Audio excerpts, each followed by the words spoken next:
محمد بن محمد الغزالی نے اپنی کتاب میں چھوٹا سا واقعہ لکھا ہے۔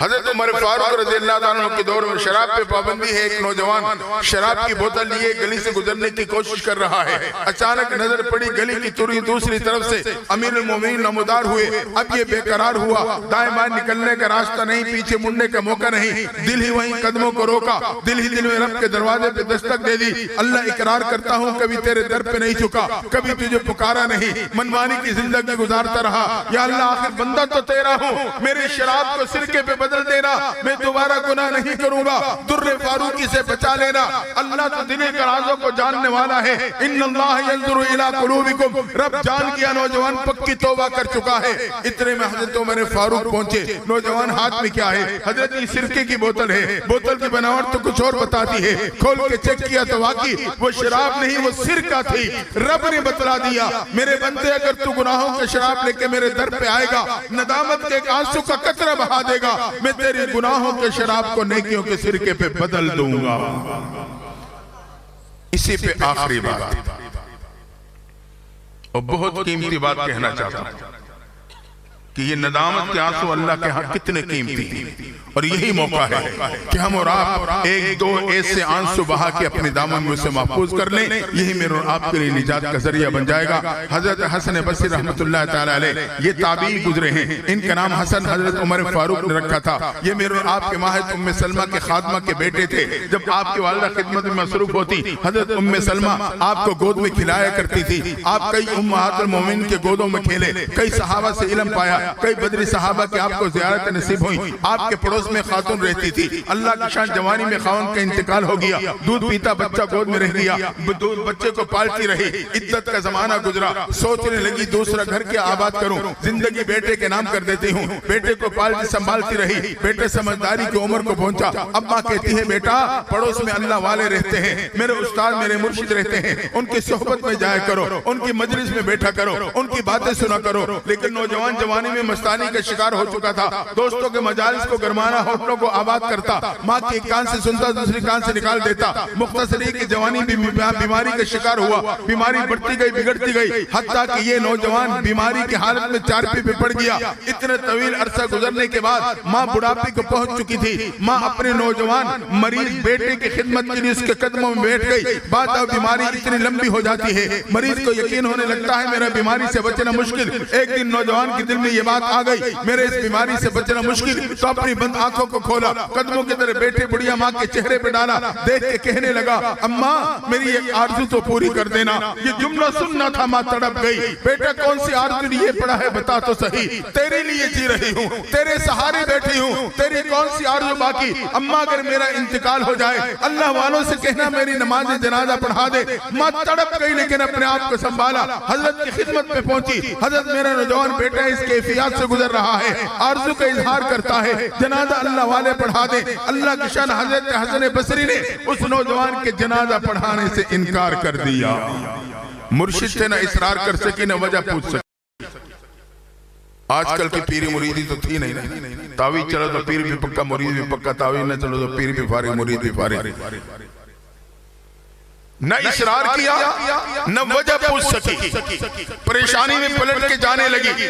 حضرت نے آواز دے کے وضاحت کر دی، کہا میں اس نوجوان کا جنازہ کیسے پڑھاؤں جو پوری زندگی رب کے در پہ نہیں جھکا، پوری زندگی رب کو پکارا تک نہیں، میں کیسے نماز جنازہ پڑھاؤں؟ بعض علماء نے لکھا ہے حضرت حسن بصری کا تعلق اس علماء کے قافلے سے تھا جن کی نزدیک بے نمازی کا جنازہ نہیں پڑھایا جاتا تھا۔ ماں پریشانی میں پلٹ کے آتی ہے، بیٹے کے قدموں میں آ کے بیٹھی، بیٹے نے بند آنکھوں کو کھولا، ماں کے چہرے پہ جما لیا، مسلسل ماں کو دیکھتا رہا۔ ماں سمجھ گئی میرے بیٹے کی خاموش نگاہیں میرے سے کس سوال کا جواب مانگ رہی ہیں، مگر سوچنے لگی اسے بتاؤں تو کیا بتاؤں، کہوں تو کیا کہوں، مسلسل لیکن بیٹے کا مسلسل دیکھنا بھی ماں سے برداشت نہ ہوا۔ آخر کار دل پہ ہاتھ رکھ کے کہنے لگی بیٹا اللہ والوں نے تیرے جنازہ پڑھانے سے انکار کر دیا ہے، یہ سننا تھا۔ نوجوان کے دل پہ ایک چوٹ لگی، اس نے ایک ٹھنڈی آہ بھری اور خاموشی میں چلا گیا۔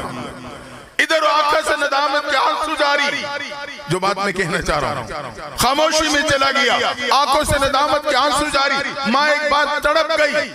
کچھ لمحے بعد نوجوان نے پھر آنکھیں کھولی, ماں کو دیکھ کے کہنے لگا, اماں یقیناً میں اتنا برا ہوں کہ اللہ والوں نے میرے جنازے سے انکار کر دیا ہے. اماں پھر تو ہی میرے پہ ایک احسان کر دینا. بیٹا کیا احسان؟ کہا جب میرا انتقال ہو جائے میرے پاؤں میں رسی باندھ دینا, بستی کے گلی میں گھسیٹتے چلے جانا, جہاں بستی والے گندگی ڈالتے ہیں وہاں جا کے مجھے بھی ڈال دینا. میں نے تو توبہ نہیں کی, لیکن میرے دوست جب میرے انجام کو دیکھیں گے انہیں توبہ نصیب ہو جائے گی. ماں سن رہی ہے, تڑپ رہی ہے, کروں تو کیا کروں, کہوں تو کیا کہوں. اسی کشمکش میں چند لمحے بعد نوجوان کا انتقال ہو گیا.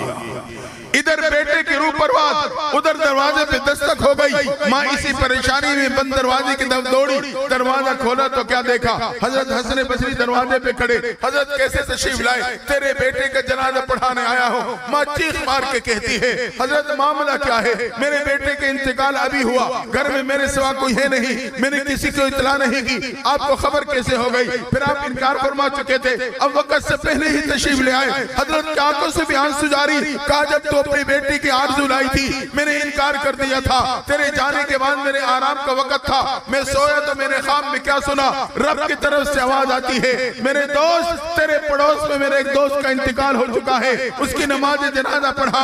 اگر جنازے سے انکار کیا تو دوستی سے انکار کر دوں گا. یہ سننا تھا. تڑپتا ہوا اٹھا ہوں, دوڑتے ہوئے تیرے دروازے پہ نوجوان کے جنازے کے انتظار میں کھڑا ہوں. دوستوں میرے اور آپ کا یقین ہے, رب چاہے تو صبح کو شام پہ بدل دے, وہ چاہے تو شام کو صبح پہ بدل دے. رب چاہے تو دن کو رات پہ بدل دے, وہ چاہے تو رات کو دن پہ بدل دے. رب چاہے تو گرمی کو سردی پہ بدل دے, وہ چاہے تو سردی کو گرمی پہ بدل دے. اور رب چاہے تو گناہوں کو نیکیوں پہ تبدیل کر دے. اولئک یبدل اللہ سیئاتہم حسنات. نوجوان کے ندامت کے آنسو تھے, اللہ نے اس کی گناہوں کو نیکیوں میں تبدیل کر کے اپنی دوستی میں شامل کر لیا تھا. آئیں اس موقع سے فائدہ اٹھا کے ایسے ندامت کے چند آنسو اپنے دامن میں لے کے یہاں سے جائیں گے. میری دنیا بھی سمر جائے گی, آخرت بھی سمر جائے گی. اللہ تعالیٰ ہم سب کو سچی پکی توبہ نصیب فرمائے.